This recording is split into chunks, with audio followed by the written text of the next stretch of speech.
إن أصحاب الجنة اليوم في شغل فاكهون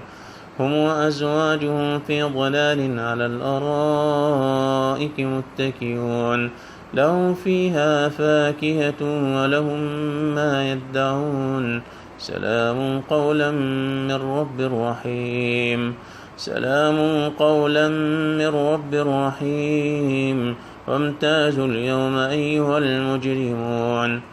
ألم أعهد إليكم يا بني آدم ألا تعبدوا الشيطان إنه لكم عدو مبين وأن اعبدوني هذا صراط مستقيم ولقد أضل منكم جبلا كثيرا أفلم تكونوا تعقلون هذه جهنم التي كنتم توعدون اصلوها اليوم بما كنتم تكفرون اليوم نختم على أفواههم وتكلمنا أيديهم وتشهد أرجلهم بما كانوا يكسبون